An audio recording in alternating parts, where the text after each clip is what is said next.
Aprender, luchar y amar y saber que estamos vivos, unidos para lograr un despertar educativo. Se ilumina el sendero con la luz de un nuevo día y avanzamos al futuro con el empuje de Adidas.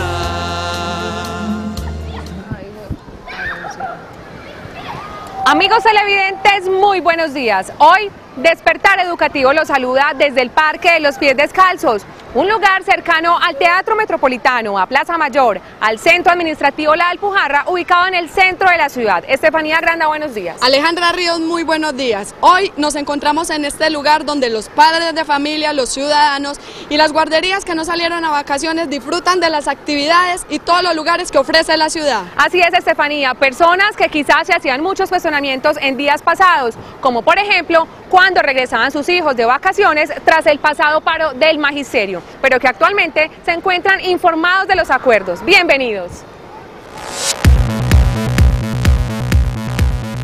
Adidas califica como excelente la propuesta de calendario para el segundo semestre del 2017 presentada por Itagüí. Esperan que sea aceptada por el Ministerio de Educación Nacional. Importante, con expertos consultamos la dimensión histórica que tiene para Colombia lo ocurrido el pasado 27 de junio, con la dejación definitiva de las armas de las FARC. Y mucha atención, los pagos actualizados de salario, retroactivo y prima de servicios son garantizados por los secretarios de Educación de Antioquia y reflejan las no represalias con el magisterio. También consultamos el papel que debe cumplir en este proceso el maestro colombiano. Encadenado, así protestó un docente en el pasado paro del Magisterio Nacional.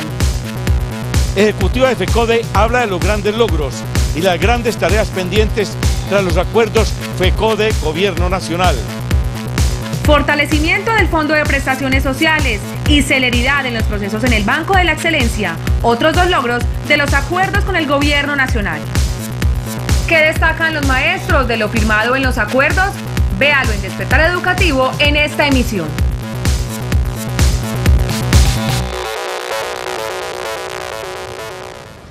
Como es habitual, damos inicio al programa con la intervención del presidente de la organización sindical, el licenciado Luis Fernando Ospina Yepes.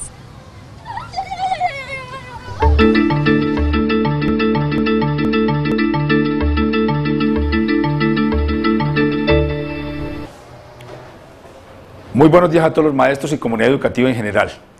Hoy vamos a hacer referencia a dos logros muy importantes del justo paro convocado por la FECODE y apoyado por Adidas en el marco de Antioquia. Y es lo relacionado con el Banco de la Excelencia. Anteriormente se tenía un Banco de la Excelencia Nacional en donde no había celeridad en los procesos. Hoy, gracias al paro también, se admite que a nivel regional haya inscripción de los docentes en los territorios específicos y como tal se va a permitir una mayor celeridad y eficiencia en los procesos y reemplazo de los maestros incapacitados y de las madres gestantes educadoras como tal. Por lo tanto, es un gran logro también en ese aspecto, que fundamenta o se fundamenta más bien en la calidad de la educación. Y el otro importante logro tiene que ver con, digámoslo así, el pago de deudas que tienen los fondos de entidades territoriales FOMPET, que van a pasar al FOMAC, al Fondo Nacional de Prestaciones Sociales del Magisterio. Por lo tanto, se fortalecen también los procesos que tienen que ver con prestaciones sociales. Para nosotros también es un gran logro. Y de otra parte, hablarles de la modificación de calendario en Antioquia. Se logra un muy importante acuerdo con Itagüí, en el sentido de que se va a trabajar 20 sábados como tales las clases con los estudiantes, una semana de desarrollo institucional, los festivos y las otras, digamos así, semanas que tienen que ver con el desarrollo institucional se harán o en jornada contraria y si acepta el ministerio la modificación de octubre, sería hacerla en octubre, el trabajo con los estudiantes y paralelamente con los docentes en jornada contraria. saliendo todos los docentes el 1 de diciembre y se conservaría el calendario. Si esta propuesta es aceptada, obviamente que la avalamos y esperamos que esta compensación de calendario, si es aceptada por el Ministerio de Educación Nacional a Itagüí, pueda ser extensiva a las demás entidades territoriales, ya que no se afectaría, digámoslo así, las vacaciones de los educadores y quedaríamos unificados en todo el territorio antioqueño. Sin embargo, esto está en manos del Ministerio de Educación Nacional, ya que la propuesta de Itagüí fue avalada por ADIDA como tal, respetándose, repito, las vacaciones de los educadores.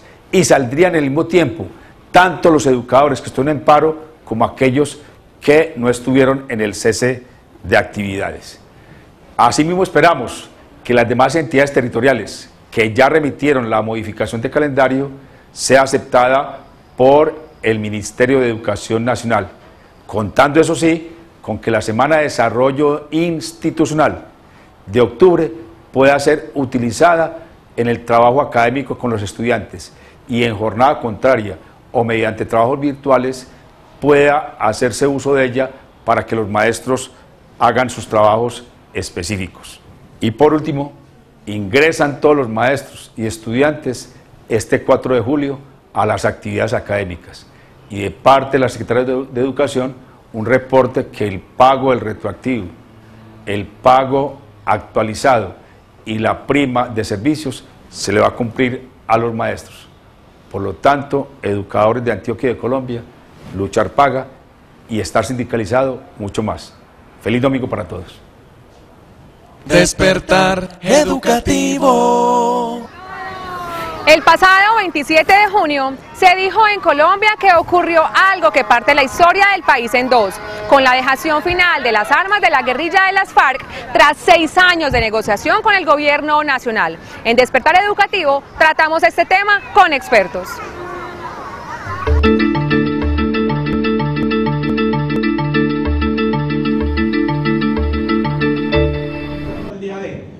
Uno de ellos es el investigador del conflicto social en Colombia y ex asesor de paz en Antioquia, Jaime Fajardo Landaeta, quien califica lo sucedido el pasado martes como un hecho trascendental para el pueblo colombiano.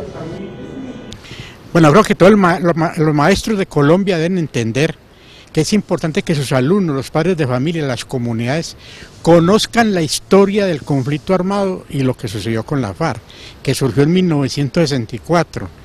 Ante unos compromisos fallidos del Frente Nacional cuando se generó el plebiscito del 57. No se hizo nada con la reforma agraria. Muchos liberales que hacían parte de la guerrilla fueron asesinados. Durante más de 53 años vivió intensamente el conflicto que nos ha llevado a 220.000 muertos, 8 millones de desplazados, minas antipersonales por todo el país, cultivos ilícitos de droga, en fin, una cantidad de acciones, secuestros masivos. Todo eso se hizo en medio de este conflicto. Solamente ahora, porque no se logró derrotar la guerrilla, no se logró negociaciones anteriores que culminaran con una propuesta de paz. Solamente ahora se logra que esa guerrilla entienda la importancia de desmovilizarse, de hacer dejación de armas. La guerrilla más grande que ha habido en América Latina. Se puede decir que una de las guerrillas más grandes del mundo, más históricas del mundo. Tanto que ha impresionado a la comunidad internacional, a los que no nos impresionaba a nosotros. Estos días se vivió toda una situación, digamos, internacional de apoyo a Colombia al proceso de paz.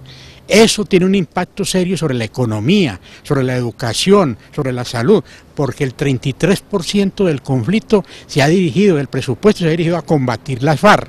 Y en ese sentido va a haber una disposición de unos recursos ya no para el conflicto armado, sino para sortear problemas sociales que siempre han ocultado bajo la necesidad de la guerra. Por eso es tan importante esto, y además porque activa otras cosas, activa la posibilidad que el Estado como tal genere la iniciativa política para combatir otros actores armados, negociar posiblemente con el ELN, hacer políticas de sometimiento, consolidarse en zonas donde no ha tenido presencia durante todos estos años, en fin, y lograr realmente generar procesos de reconciliación en aras a la reparación integral a las víctimas del conflicto. Los que se oponen a este proceso, el señor investigador, dicen que las FARC no entregaron todas las armas.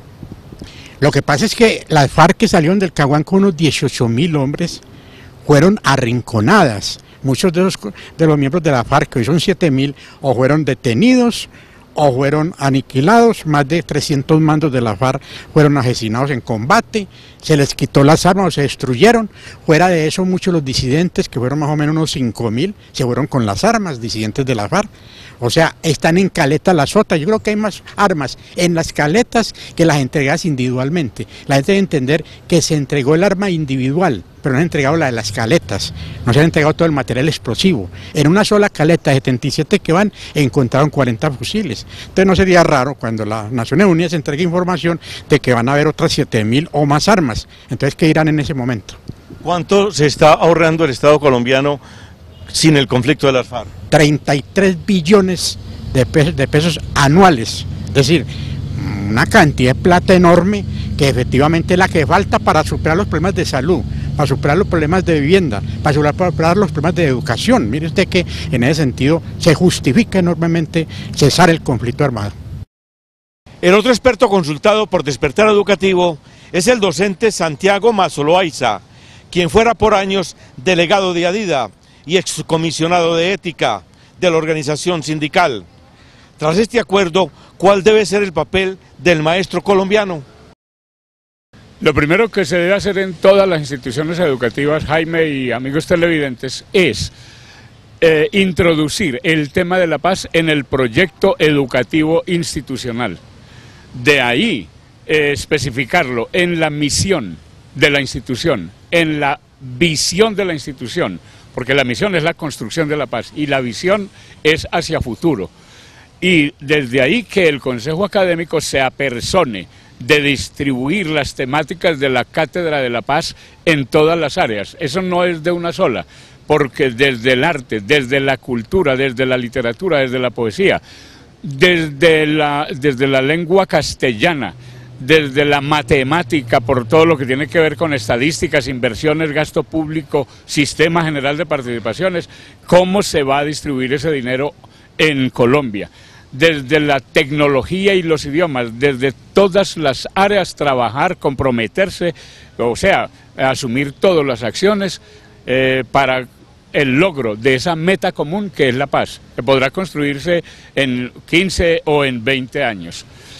Y esto involucra también a que se llame a toda la comunidad educativa, a las acciones de acción comunal, a las juntas administradoras locales, a los líderes comunitarios, a todos los sectores que están dentro de lo que se llama el gobierno escolar, a que participen en la construcción de la paz, en la implementación de los acuerdos. Despertar Educativo.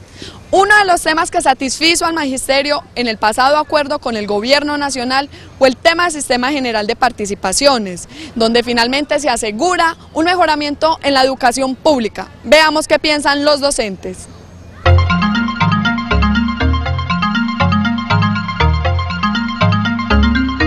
De los acuerdos destaco el compromiso que tuvo todos los maestros para que el gobierno realmente reconociera nuestra labor, y dentro de ellos destaco que ya hay conciencia de que el Sistema General de Participaciones hay que inyectarle dinero si se quiere una mejor educación. Que se vuelva a tener en cuenta el Sistema General de Participaciones, ingresos, financiación para la educación, y que no solamente sea el sentir de los maestros, sino de todo un país. La pedagogía que hicimos, que salga una comisión de FECODE, gobernadores, alcaldes y Congreso para una reforma y se aumenten las transferencias. Que a la Federación Colombiana de Trabajadores de la Educación se le tuvo en cuenta para tratar toda la problemática del Sistema General de Participaciones. Se avisora una mesa donde va a estar involucrada la FECODE, los alcaldes, gobernadores, diputados, concejales. Ojalá de ahí salga una propuesta concreta para la financiación de la educación pública y naturalmente donde están inmiscuidos las reivindicaciones sociales, gremiales, prestacionales y laborales de trabajadores y de docentes en particular. El Sistema General de Participación me parece muy importante, supremamente importante que podamos estar desde ahí y generar una política pública de educación. Me preocupa lo que se viene, Senado, para el año que viene, presidencia, todo, y que muchas veces todos estos acuerdos que generamos realmente no quedan en una ley establecida y que llegan otros mandatarios y lo tiran a la basura. Entonces es otra lucha que nos tocaría emprender a los educadores y que esperamos no tenerla, porque es que educar a la población, luchar por la educación no debería ser una lucha, debería ser una gratificación. Fundamentalmente a los vinculados antes del 90, conseguir que el gobierno nacional se encargue de presupuesto para la educación, aumentar el sistema general de participaciones, volver a revisar el artículo 356, 357 de la Constitución Nacional, la Ley 60 del 93, y derrotar los dos actos legislativos de Santos, donde nos quitó 73 billones y tiene que volver a financiar la educación desde preescolar hasta la universidad. Es un logro fundamental de este paro. Despertar educativo. Despertar educativo.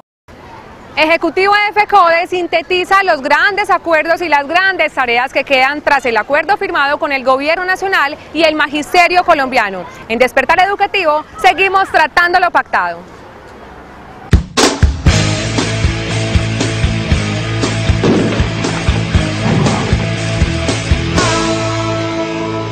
Lo primero, el fortalecimiento de la FECODE y sus sindicatos filiales, porque supimos entender que el problema principal que hoy tiene la educación pública estatal es la financiación. Y obviamente hubo una oposición férrea a la regla fiscal que el gobierno quiere imponer en este proceso.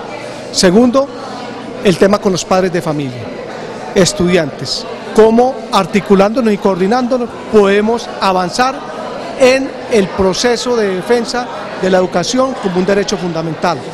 El tercero, el fortalecimiento del papel del maestro y la maestra en la sociedad. Y el cuarto directamente es cómo le decimos hoy al gobierno que cumpla los acuerdos en términos del proceso. Y el gobierno está notificado que si no cumple los acuerdos, si no garantiza la educación como derecho fundamental, pues obviamente habrá nuevas movilizaciones a nivel nacional. Pero también advirtió de lo que queda pendiente de este acuerdo laboral para que los docentes del país y en general el pueblo colombiano sigan atentos. Reactivar la comisión tripartita para el nuevo estatuto docente y tener un nuevo modelo de ascenso y reubicación salarial. Lo segundo, lo del sistema general de participaciones, que el gobierno cumpla fielmente este proceso, que tiene que ver una reforma estructural y constitucional del sistema de general, en términos de qué, no solamente el porcentaje, sino ampliación del fondo, del monto. El tercer tema, necesitamos que el gobierno cumpla con el Fondo de Prestaciones Sociales, pago oportuno de esta parte económica, y la dignificación de la parte del magisterio en el tema de salud. Despertar educativo. Sistema General de Participaciones, como lo acabamos de observar. Ascensos, bonificaciones y calendarios fueron también temas que tratamos con los docentes, quienes finalmente son quienes se benefician con este proceso de acuerdos con el Gobierno Nacional tras el pasado paro del magisterio. A ellos les preguntamos qué resaltaban acerca de estos acuerdos y esto fue lo que nos respondieron.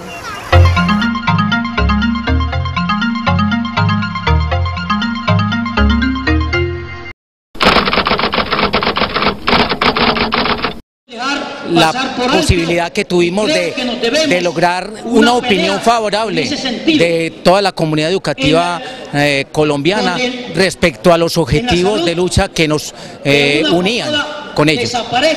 De una u otra manera la financiación de la educación, de ahí depende todo el trabajo de nosotros los maestros, de las comunidades, de los estudiantes.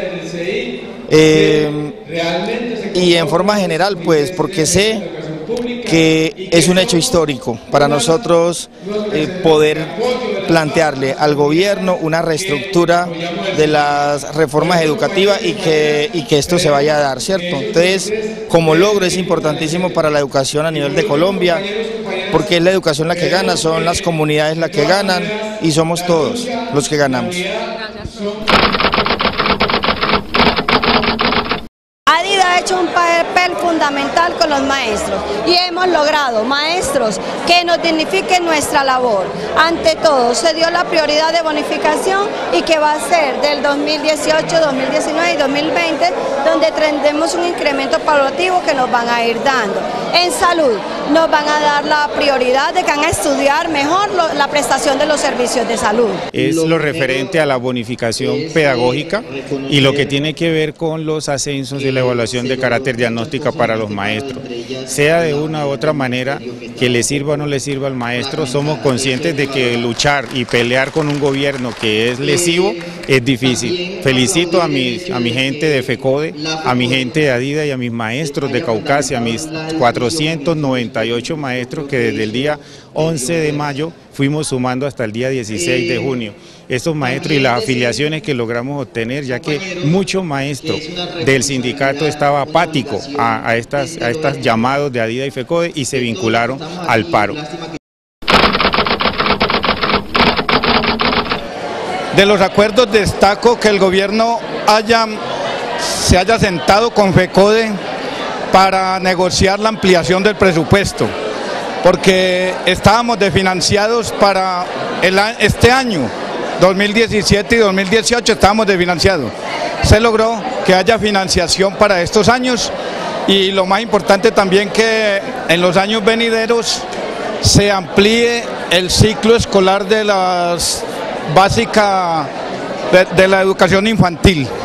El haber logrado, el haber conseguido que el gobierno se comprometa a realizar un proyecto de reforma constitucional que garantice los recursos para que el sistema educativo nacional público tenga la financiación adecuada para poder prestar un servicio a las personas que realmente influye, ¿cierto? Que son las personas de bajos recursos, la clase menos favorecida que no puede acceder a la educación privada. Valoro satisfactoriamente el aumento salarial, las bonificaciones, porque en una lucha no todo se consigue lo máximo, siempre habrá unos objetivos mínimos por los cuales luchar y por los cuales conquistar. Despertar educativo. Para muchos de ustedes podrá ser increíble la instancia a la que llegó un docente en el barrio de Robledo. Escuchen muy bien, se encadenó a las rejas de la institución en modo de protesta en el pasado paro nacional del magisterio. Les compartimos esta historia como anécdota de lucha.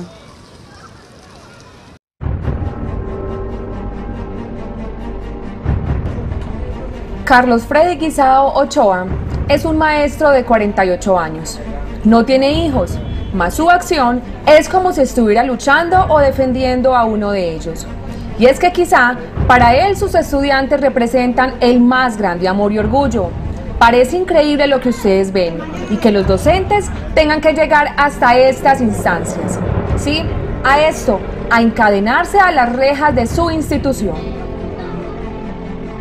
Uno mira qué puede hacer, hasta dónde puede pegar el grito y puede tratar desde allí generar esa conciencia colectiva que yo llamo con respecto a mis estudiantes, a los padres de familia, que miren y se protesten también, se manifiesten, porque no solamente le están quitando derechos y recursos a los docentes, los factores salariales, la salud, no solamente es eso, es mirar que quitarle recursos a la educación en general es quitarle posibilidades a esa clase obrera, a esos estudiantes, a los estudiantes que utilizan el sistema educativo público.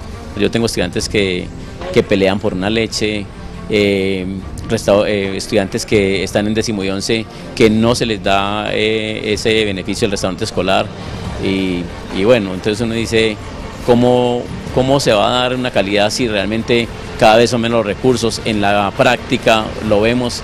Y es que mirar que esos padres se deben manifestar, mirar que los docentes que tenemos esa conciencia de expresarlo.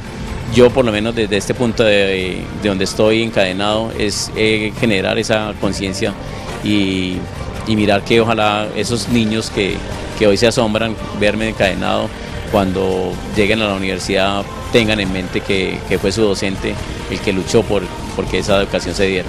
Solamente el quitarle los recursos a la educación en general es quitarle posibilidades a que esos estudiantes que tengo hoy en el bachillerato no tengan la posibilidad de ingresar a la universidad y se reducen los cupos en la universidad. Una universidad sin recursos lo que hace es reducir cupos o aumentar el costo del semestre, y eso hace que se le quiten posibilidades a esos estudiantes de tener una educación con calidad, educación superior y de ser unos profesionales. Amor, entrega, dedicación, pasión y perseverancia son calificativos de la labor de este docente, quien, a pesar de que familiares, amigos, colegas y hasta sus mismos estudiantes lo persuadieron días atrás para que se desencadenara, él no lo hizo hasta que fue su decisión. ¿Será que un docente puede ser tan exagerado teniendo claro que, como lo dice el gobierno, el paro no es justo? La respuesta sería evidentemente que no. En muchos medios no muestran las protestas en la calle, y yo creo que esta es la única forma en que el profesor ha llamado la atención, como para que la gente se dé cuenta que lo que en realidad está pasando. Él está luchando por los derechos que se están vulnerando, tanto a los docentes como a los estudiantes.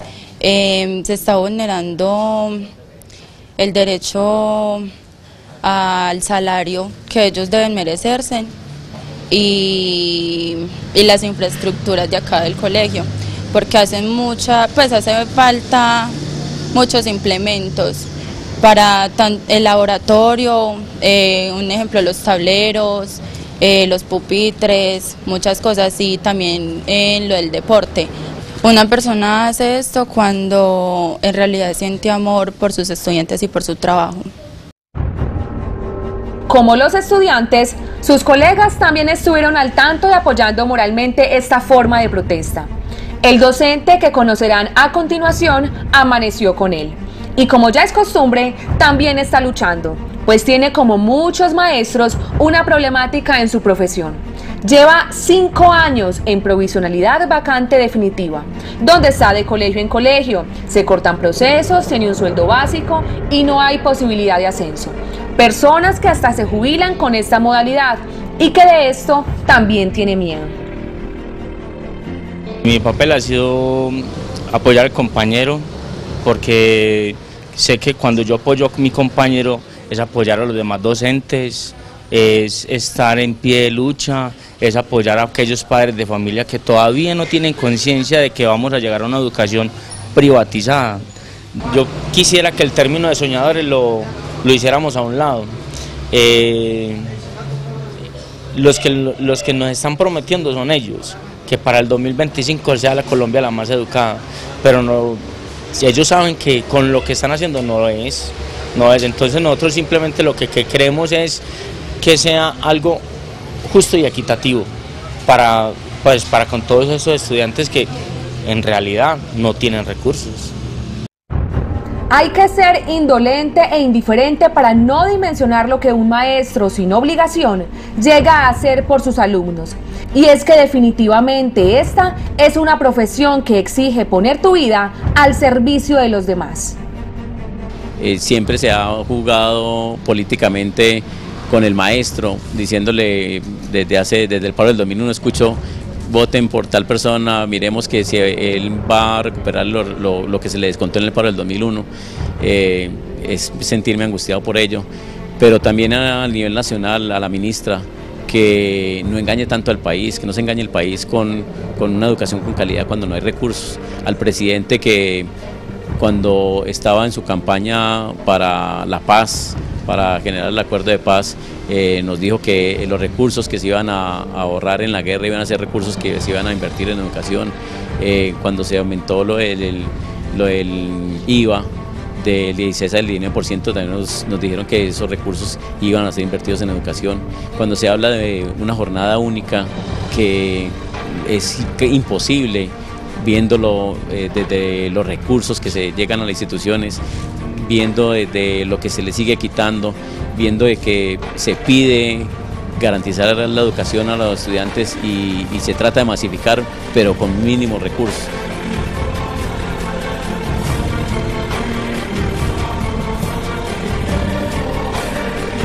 Asociación de Institutores de Antioquia, ADIDA. forjando desde la lucha la defensa de la educación pública.